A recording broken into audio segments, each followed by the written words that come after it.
Hello everyone, welcome back to Financial News in Palos Heights, and of course we have Paul Munichel from Ameriprise Financial, is a financial advisor there, and myself, Ron Jankowski, with Channel 4.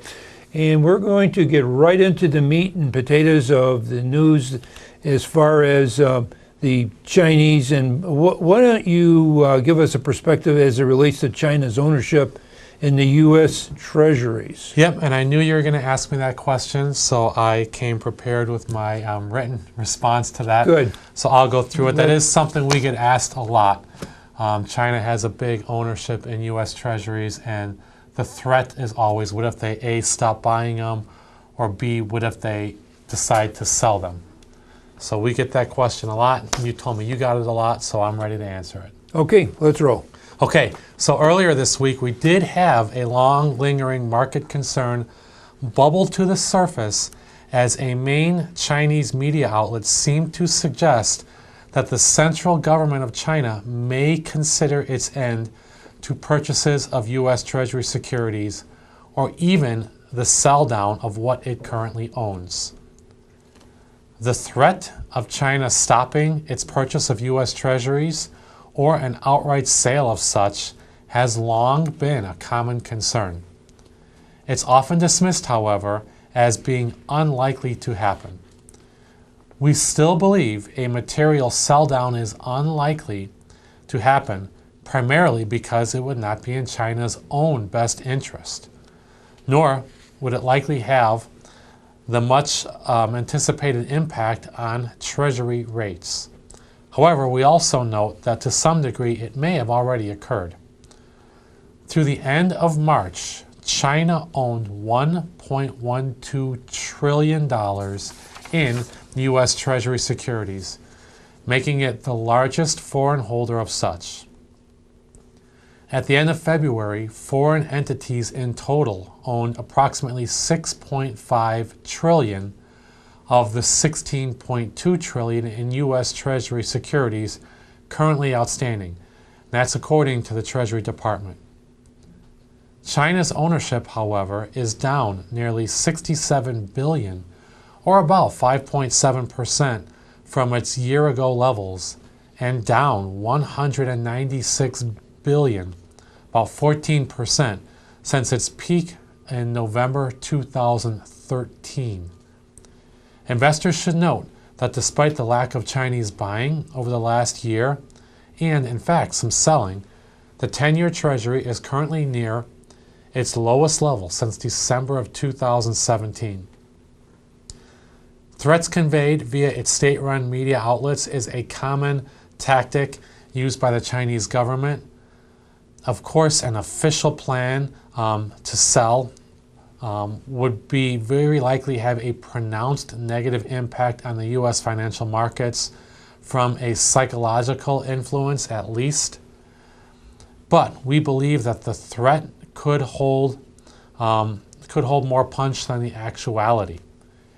Should China officially begin a material divestiture of U.S. Treasuries, the Federal Reserve could potentially reverse its balance sheet roll-off plans to maintain stability in the market. This is not a direct Fed mandate, of course, but such actions would go directly toward balancing full employment against inflation, which is the Fed's dual mandate.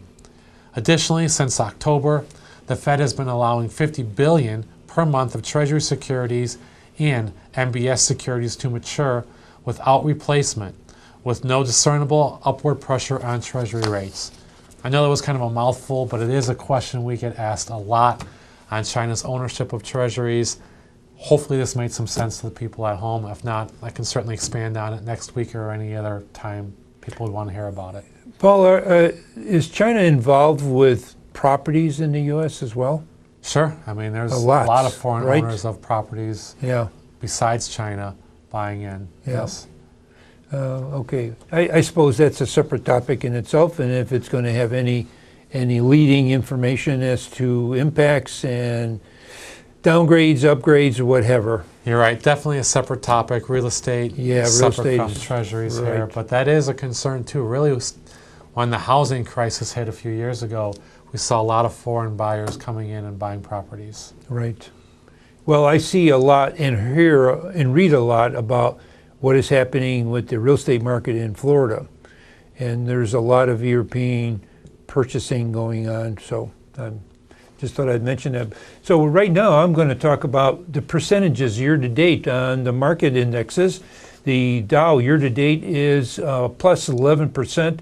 S&P 500 is a plus 14%. NASDAQ is a plus 18%. Again, those are year to date. Here are three interesting, what I want to say, indexes, notable movers, yes. The S&P 500 sector has industrials at a minus 1%. It actually is a little more than a minus 1%. The Europe indexes for Italy is down 2%.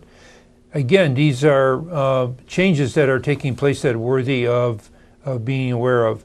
Aluminum is down a 1%, a little more than 1%. So those are interesting comments that we did get from Ameriprise Financial that were worthy of mentioning on the air today.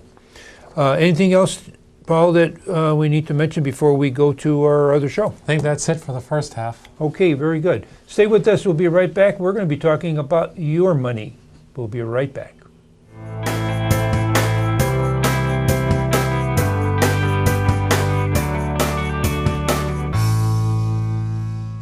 We're back with your money, and Paul has an interesting topic of talking about RMDs. And Paul, I'm going to let you take that from there because it's so interesting when a person reaches a certain age, what they should be doing. Absolutely. You know, once you turn 70 and a half, this tax requirement, it's going to apply to you. So here's what you need to know. If your retirement plan includes tax advantaged accounts, there's a particular tax rule you should know about, required minimum distributions, or RMDs. Now this tax rule can be complicated, but the following, I know you've got some commonly asked questions you're going to go through, and I'm going to go ahead and answer them as best as I can, and we'll take it from there. Okay, for the simplicity of understanding what you're talking about, what are RMDs? Absolutely. So RMDs are required minimum distributions, and they are retirement account withdrawals mandated by the IRS once you reach the age of 70 and a half. Now, by requiring you to withdraw a portion of your savings, the IRS is able to tax income that has been allowed to grow tax-free. Paul, what kind of accounts really fall under these tax rules, rather? Good question. RMDs generally apply to all tax-deferred retirement accounts, including traditional IRAs, SEP IRAs, and simple IRA plans. An inherited IRA is also subject to these tax rules. Roth IRAs are exempt from this requirement because they are funded with after-tax dollars. And then when do you need to actually start withdrawing on RMDs? RMDs are an annual obligation once you reach the age of 70 and a half. In the year you turn 70 and a half, your first RMD is due by April 1st of the following year. Thereafter, you must withdraw the required amount by December 31st each year. There is one exception to the 70 and a half rule.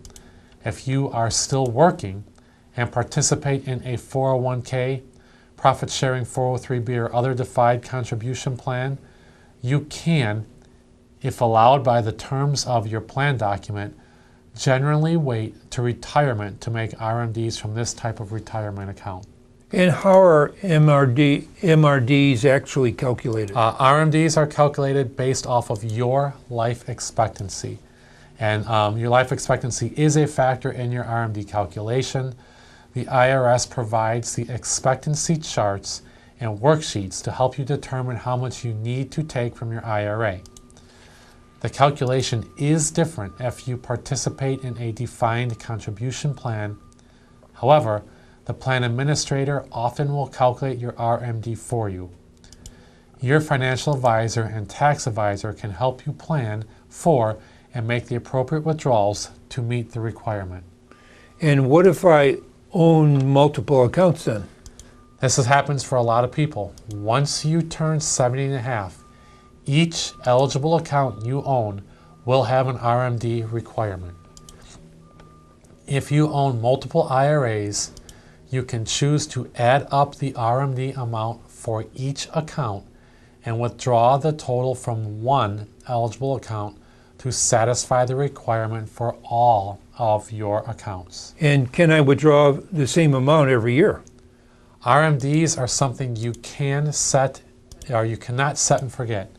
The amount you are required to withdraw can and probably will change each year. So it's important to stay current on the rules. A financial advisor and tax advisor can help you calculate and request your distribution. Tax withholding is among consideration to discuss with your tax preparer as well.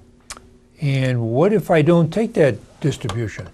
You're going to want to make sure you do, because ignoring the RMD can trigger costly financial penalties.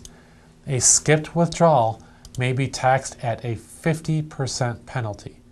So if you miss a deadline or miscalculate, consider withdrawing the required amount as soon as you realize your mistake and consult your tax preparer. All right, then do I really need to spend that RMD withdrawal? Good question. No. If you don't need the cash infusion, consider reinvesting the withdrawn funds in a non-retirement investment account. Set aside whatever you may need to take care of the tax withholding, if applicable. You can also consider using your RMD to make a charitable contribution, which we can discuss later. So then, in other words, you can donate your RMD off to a charitable organization. Yes, you can. If the contribution is paid out directly from your IRA by the trustee to an eligible charity. This is called a qualified charitable distribution, and if you take the RMD as income and then donate it, the money will count as taxable income. A qualified charitable distribution is generally tax deductible up to certain limits. Now, this type of distribution allows you to support the nonprofit organizations you care about while potentially reducing your tax obligation. But be sure to obtain documentation from the charity and provide it to your tax preparer to preserve your tax advantage. And again, always, anytime we're talking about taxes, please consult your tax advisor before taking any action. All right, very good. Now, this is a little complicated. If there are any questions, where can someone go to get some questions answered? Absolutely. Always contact your own tax advisor and your own financial advisor. If you do have questions and you don't have a financial advisor or would like a second opinion, feel free to reach out to me directly at 708-226-3412. Okay, anything else do you want to add to this topic, Paul? You covered a lot of ground. Yep, there's a lot. The questions you had prepared are what most people are asking about RMDs. It's something you need to be aware of, you need to take, and you really don't want to miss it because those penalties can be steep. Right, it's so easy to do, and to either, it's a little bonus payment, if you want to call it that, when you make your withdrawal, or you pass it on to a charitable organization. So, okay, Paul, thank you for coming in with that topic. For Paul Munico with Ameriprise Financial, myself, Ron Jankowski with Channel 4, we wish you good investment day.